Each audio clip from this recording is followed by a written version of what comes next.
Not only people in the United States, but around the world are watching. Today I had a chance to speak with John Boehner and congratulated Mitch McConnell on becoming the next Senate Majority Leader. And I told them both that I look forward to finishing up this Congress's business and then working together for the next 2 years to advance America's business. And I very much appreciated Leader McConnell's words last night about the prospect of working together to deliver for the American people. On Friday, I look forward to hosting the entire Republican and Democratic leadership at the White House to chart a new course forward. Obviously, Republicans had a good night, and they deserve credit for running good campaigns. Beyond that, I'll leave it to all of you and the professional pundits to pick through yesterday's results. What stands out to me, though, is that the American people sent a message, one that they've sent for several elections now. They expect the people they elect to work as hard as they do. They expect us to focus on their ambitions and not ours. They want us to get the job done. All of us in both parties have a responsibility to address that sentiment. Still, as president, I have a unique responsibility to try and make this town work. So to everyone who voted, I want you to know that I hear you. To the 2/3 of voters who chose not to participate in the process yesterday, I hear you too. All of us have to give more Americans a reason to feel like the ground is stable beneath their feet, that the future is secure, that there's a path for young people to succeed, and that folks here in Washington are concerned about them. So I plan on spending every moment of the next 2+ years doing my job the best I can to keep this country safe and to make sure that more Americans share in its prosperity. Now, this country's made real progress since the crisis 6 years ago. The fact is, more Americans are working. Unemployment has come down. More Americans have health insurance. Manufacturing has grown. Our deficits have shrunk. Our dependence on foreign oil is down, as are gas prices. Our graduation rates are up. Our businesses aren't just creating jobs at the fastest pace since the 1990s. Our economy is outpacing most of the world. But we've just got to keep at it until every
when I was first elected 6 years ago last night.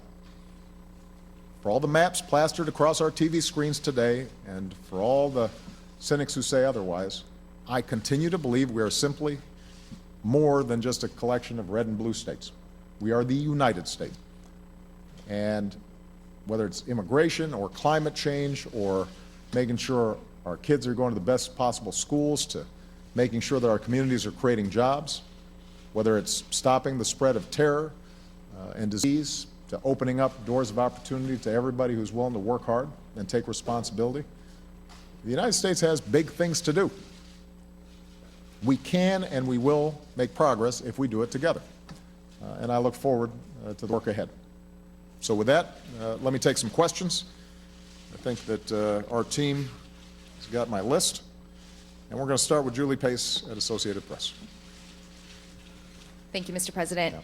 You said during this election that while your name was on the ballot, your policies were. And despite the optimism that you're expressing here, last night was a devastating night for your party. Given that, do you feel any responsibility to recalibrate your agenda for the next 2 years? And what changes do you need to make in your White House and in your dealings with Republicans in order to address the concerns that voters expressed with your administration? Well, as I said in my opening remarks, the American people overwhelmingly believe that this town doesn't work well and that it is not attentive to their needs. And as president, they rightly hold me accountable to do more to make it work properly. I'm the guy who's elected by everybody, not just from a particular state or a particular district, and they want me to push hard to close some of these divisions, break through some of the gridlock, and get stuff done. So the most important thing I can do is just get stuff done and help Congress get some things done. In terms of agenda items, though, Julie, if you look, as I just mentioned, to a minimum wage increase, for example. Now, that's something I talked about a lot during the campaign. Where voters had a chance to vote directly on that agenda item, they voted for it. And so I think it'd be hard to suggest that people aren't supportive of it. We know that the surveys consistently say they want to see that happen. The key is to find areas where the agenda that I've put forward, one that I believe will help strengthen the middle class and create more ladders of opportunity into the middle class and improve our schools and make college more affordable to more young people and make sure that we're growing faster as an economy and we stay competitive. The key is to make sure that those ideas that I have overlap somewhere with some of the ideas that Republicans have. There's not going to be perfect overlap. I mean, there are going to be some ideas that I've got that I think the evidence backs up would be good for the economy. And Republicans disagree. They're not going to support those ideas. But I'm going to keep on arguing for them because I think they're the right thing for the country to do. There are going to be some ideas that they've got that they believe will improve the economy or create jobs that, from my perspective, isn't going to help middle-class families improve their economic situation. So I probably won't support theirs. But I do think there are going to be areas where we do agree.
Jeff Mason. Thank you, Mr. President. In 2010, you called the results of the midterm election a shellacking. What do you call this? And can you give us an update on your feelings about the immigration executive order and the result in the aftermath of this election? Does the election affect your plans to release it? Is it likely to come out before the lame duck session is over? And have you reduced its scope to just a couple million people? Well, as I said in my opening statement, there's no doubt that Republicans had a good night. And what we're going to make sure that we do is to reach out to Mitch McConnell and John Boehner, who are now running both chambers in Congress, and find out what their agenda is. And my hope is that they've got some specific things they want to do that correspond with some things that we want to get done. What's most important to the American people right now, the resounding message, not just of this election, but basically the last several, is get stuff done. Don't worry about the next election. Don't worry about party affiliation. Do worry about our concerns. Worry about the fact that I'm a single mom, and at the end of the month it's really hard for me to pay the bills, in part because I've got these huge child care costs. Do worry about the fact that I'm a young person who's qualified to go to college, but I'm really worried about taking $50,000 a year out in debt, and I don't know how I'd pay that back. Do worry about the fact that I'm a construction worker who has been working all my life, and I know that there's construction work that should be done, but right now, for some reason, projects are stalled. If we're thinking about those folks, I think we're hopefully going to be able to get some stuff done. In terms of immigration, I have consistently said that it is my profound preference and interest to see Congress act on a comprehensive immigration reform bill that would strengthen our borders,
we are better off economically than we were when I took office.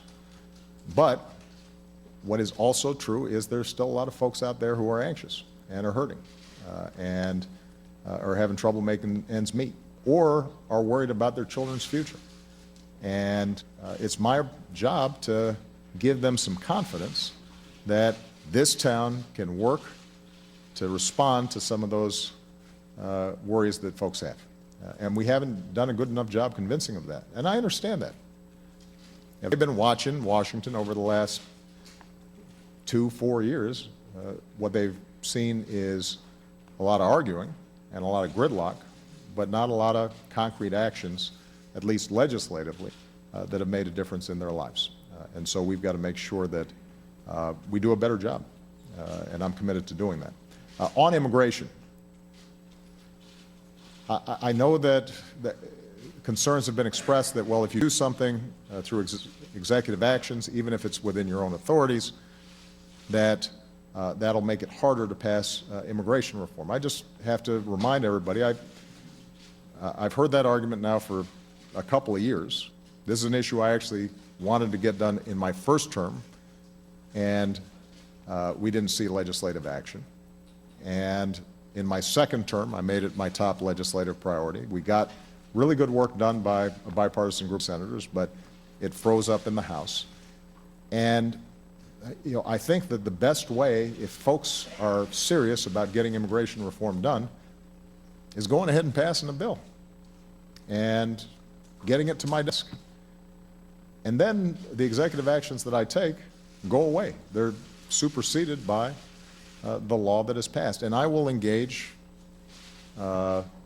any member of Congress who's interested in this, in how we can shape legislation that will be a significant improvement over the existing system. But what we can't do is just keep on waiting. There's a cost to waiting. There's a cost to our economy. It means that resources are misallocated.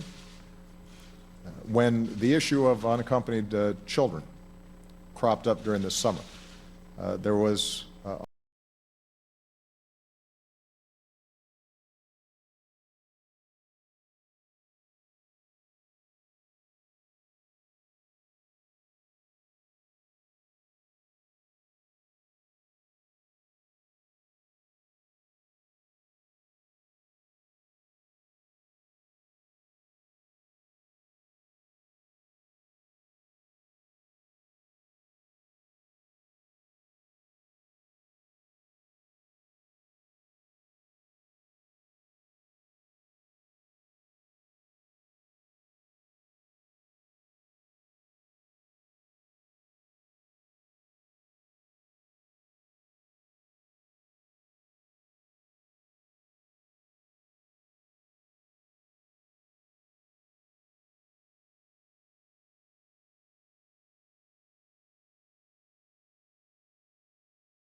the CENTCOM commander to make a presentation about how our fight against ISIL is proceeding, and I think to answer questions and assure that Congress is fully briefed on what we're doing there.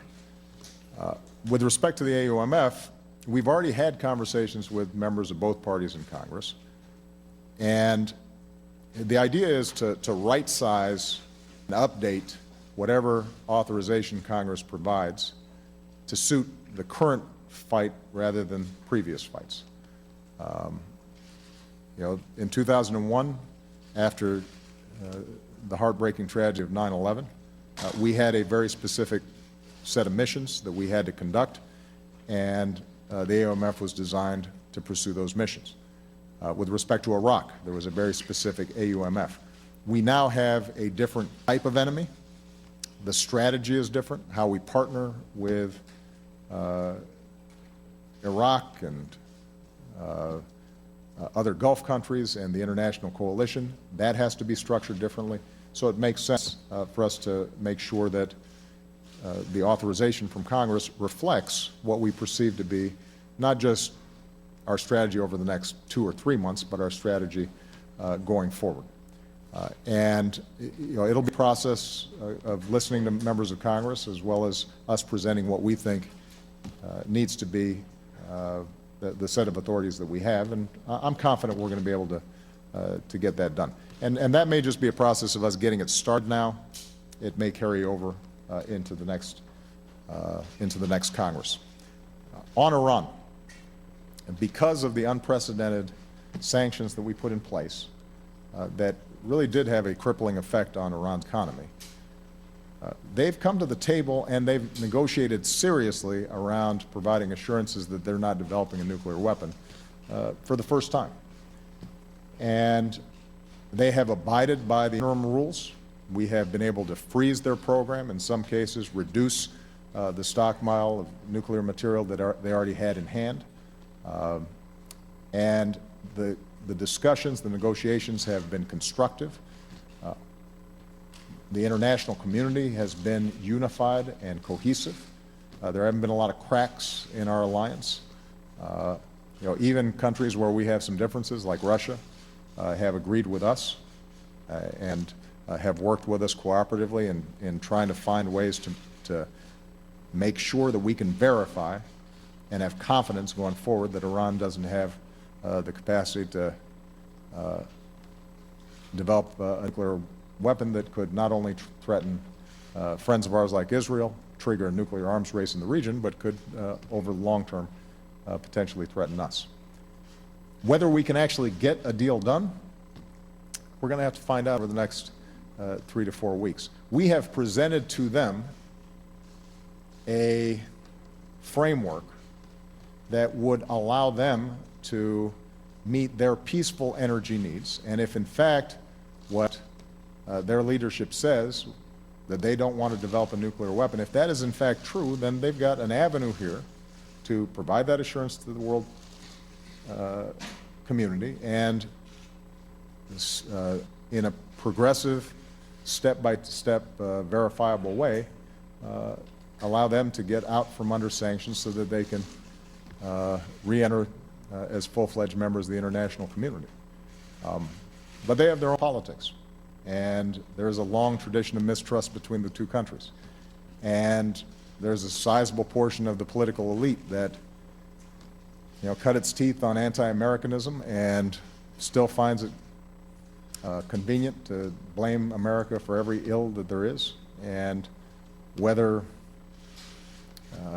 they can manage to say yes to what clearly would be better for Iran, better for the region, and better for the world is an open question. We'll find out over the next several weeks.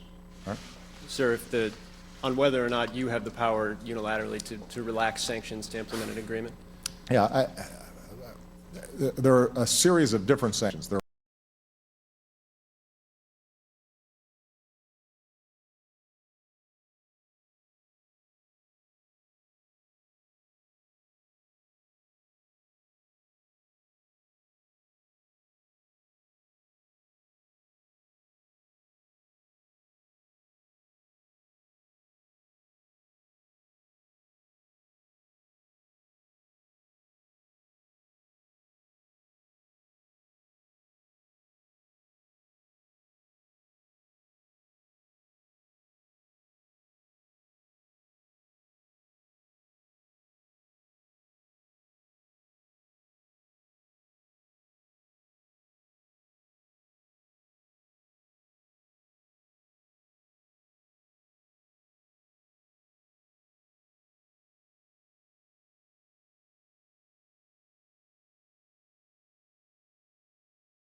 the training, providing the equipment, providing the supplies that are necessary for Iraqis to fight on behalf of their territory. And what I also said was that in Syria, that's been complicated, and that's not going to be solved anytime soon. Our focus in Syria is not to solve the entire Syria situation, but rather to isolate the areas in which ISIL can operate. And there is no doubt that because of the extraordinary bravery of our men and women in uniform and the precision of our pilots and the strikes that have taken place, that ISIL is in a more vulnerable position, and it is more difficult for them to maneuver than it was previously. Now, there is a specific issue about trying to get a moderate opposition in Syria that can serve as a partner with us on the ground. That's always been the hardest piece of business to get done. There are a lot of opposition groups in Syria along a spectrum, from radical jihadists who are our enemies to folks who believe in inclusive democracy and everything in between. They fight among each other. They are fighting the regime. And what we're trying to do is to find a core group that we can work with, that we have confidence in, that we've vetted, that can help in regaining territory from ISIL, and then ultimately serve as a responsible party to sit at the table in eventual political negotiations that are probably some ways off in the future. That's always been difficult.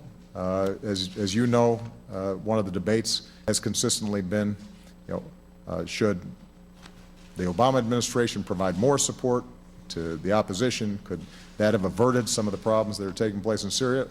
And as I've said before, part of the challenge is it's a messy situation. This is not a situation where we have one single, unified, broad-based, effective, reliable. No, let me answer the question, Ed. And so what we are going to continue to test is, can we get a more stable, effective, cohesive, moderate opposition? But that's not the sole measure of whether we are, quote unquote, winning or not. Remember, our first focus, Ed, is to drive ISIL out of Iraq. And what we're doing in Syria is, first and foremost, in service of reducing ISIL's capacity to resupply and send troops and then run back in over the Syrian border to eventually reestablish a border between Iraq and Syria, so that slowly Iraq regains control of its security and its territory. That is our number one mission. That is our number one focus. There are aspects of what's going on in Syria that we've got to deal with in order to reduce the scope of ISIL's operations. So, for example, our support for Kurds in Kobani, where they've been able to hold off ISIL and where we've been able to effectively strike ISIL positions consistently. That's not just because we're trying to solve a Syria problem. That's also because it gives us an opportunity to further weaken ISIL so that we can meet our number one mission, which is Iraq. In terms of things to do differently, I guess, Ed, the question you're asking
Enlisted the confidence of the American people, will uphold their constitutional obligations and rule of law, and will get confirmed by the Senate. On health care, there are certainly some lines I'm going to draw. Repeal of the law, I won't sign. Efforts that would take away health care from the 10 million people who now have it and the millions more who are eligible to get it, we're not going to support. In some cases, there may be recommendations that Republicans have for changes that would undermine the structure of the law. And I'll be very honest with them about that and say, look, the law doesn't work if you pull out that piece or that piece. On the other hand, what I have said is there's no law that's ever been passed that is perfect. And given the contentious nature in which it was passed in the first place, there are places where, if I were just drafting a bill on our own, we would have made those changes back then. And certainly, as we've been implementing, there are some other areas where we think we can do even better. So, if in fact one of the items on Mitch McConnell's agenda and John Boehner's agenda is to make responsible changes to the Affordable Care Act to make it work better, I'm going to be very open and receptive to hearing those ideas. But what I will remind them is that despite all the contention, we now know that the law works. You've got millions of people who have health insurance who didn't have it before. You've got states that have expanded Medicaid to folks who did not have it before, including Republican governors who've concluded this is a good deal for their state. And despite some of the previous predictions, even as we've enrolled more people into the Affordable Care Act and given more people the security of health insurance, health care inflation has gone down every single year since the law passed, so that we now have the lowest increase in health care costs in 50 years, which is saving us about $180 billion in reduced overall costs to the federal government in the Medicare program.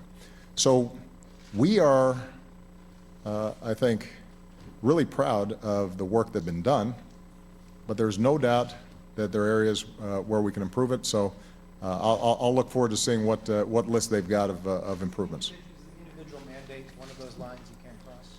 Yeah, the individual mandate is a line I can't cross because the concept, borrowed from Massachusetts, from a law instituted by a former opponent of mine, Mitt Romney, understood that if you're providing health insurance to people through the private marketplace, then you've got to make sure that people can't game the system and just wait until they get sick before they go try to buy health insurance. You can't ensure that people with pre-existing conditions can get health insurance unless you also say, while you're healthy, before you need it, you've got to get health insurance. And obviously there are hardship exemptions.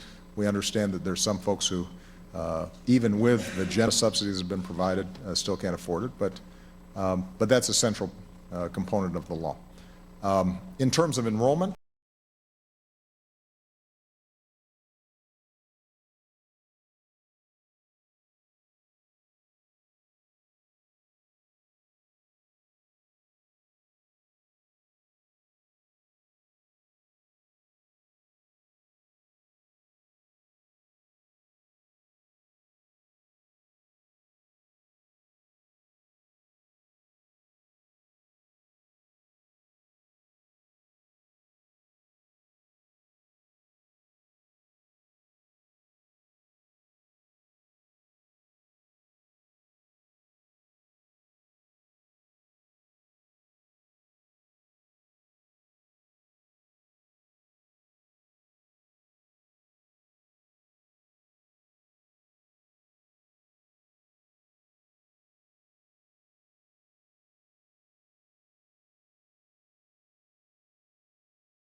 get immigration reform passed, which is why for a year I held off taking any action beyond what we'd already done for the so-called Dream Kids, and did everything I could to give him space and room to get something done. And what I also said at the time was, if in fact if this Congress could not get something done, then I would take further executive actions in order to make the system work better, understanding that any bill that they pass will supplant the executive actions that I take. So I just want to reemphasize this, Major. If in fact there is a great eagerness on the part of Republicans to tackle a broken immigration system, then they have every opportunity to do it.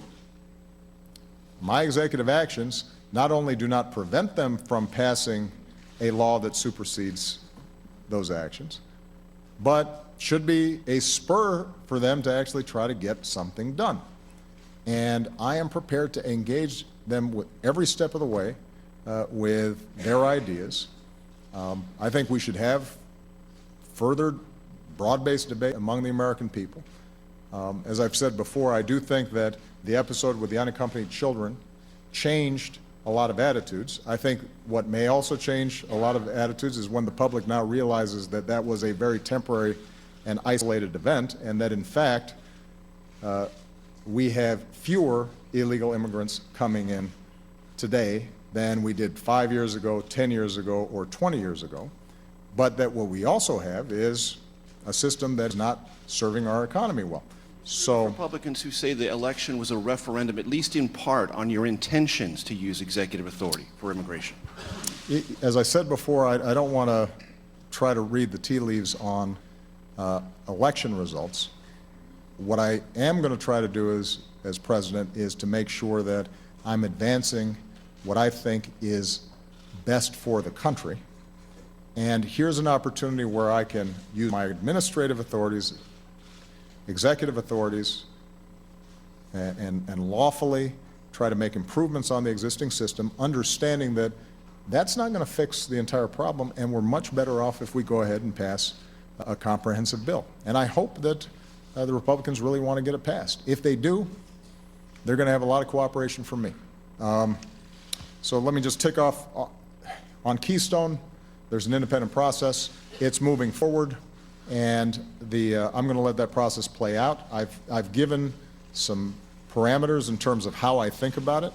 Ultimately, is this going to be good for the American people? Is it going to be good for their pocketbook? Is it going to actually create jobs? Is it actually going to reduce gas prices that have been coming down? And is it going to be on net something that doesn't increase climate change that we're going to have to grapple with? There's a pending case before a Nebraska judge about some of the siting.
Jim Acosta.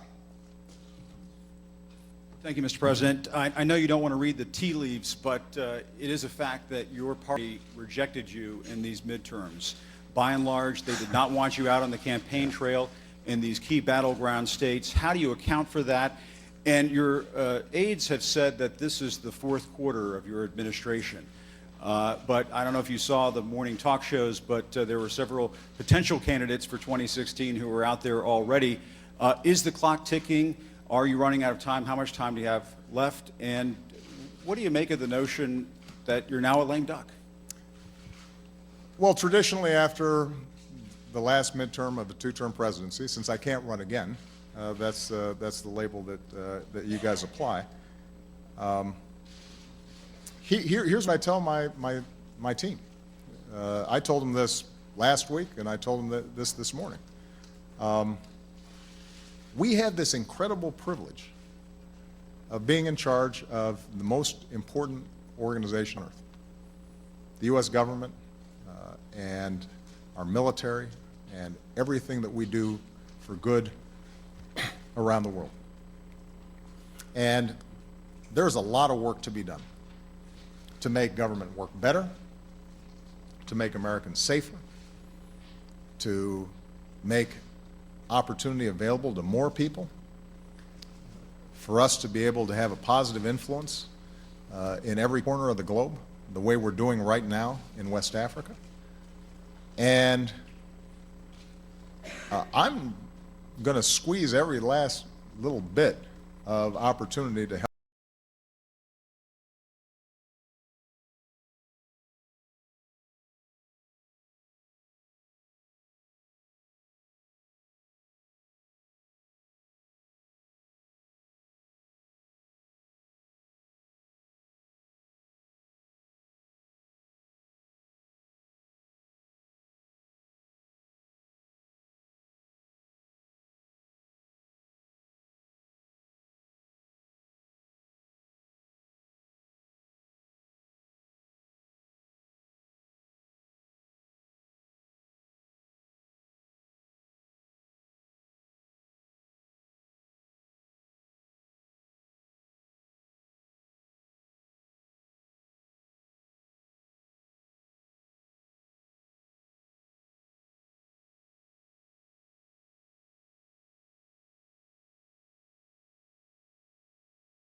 where I know we're constantly experimenting and trying to do better, is just making sure that people know exactly what it is that we're trying to accomplish and what we have accomplished in clear ways that people can, that understand how it affects them. And, I think the minimum wage, I talked about a lot on the campaign trail, but, I'm not sure it penetrated well enough to make a difference. Part of what I also think we've got to look at is the 2/3 of people who were eligible to vote and just didn't vote. One of the things that I'm very proud of in 2008 and 2012, when I ran for office, was we got people involved who hadn't been involved before. We got folks to vote who hadn't voted before, particularly young people. And that was part of the promise and the excitement was if you get involved, if you participate, if you embrace that sense of citizenship, then things change. And not just in abstract ways, they change in concrete ways. Somebody gets a job who didn't have it before. Somebody gets health care who didn't have it before. Or a student is able to go to college who couldn't afford it before. And sustaining that, especially in midterms elections, has proven difficult. Sustaining that sense of if you get involved, then, and if you vote, then there's going to be big change out there. And partly, I think, when they look at Washington, they say, nothing's working, and it's not making a difference, and there's just a constant slew of bad news coming over the TV screen, then you can understand how folks would get discouraged. But it's my job to figure this out as best I can. And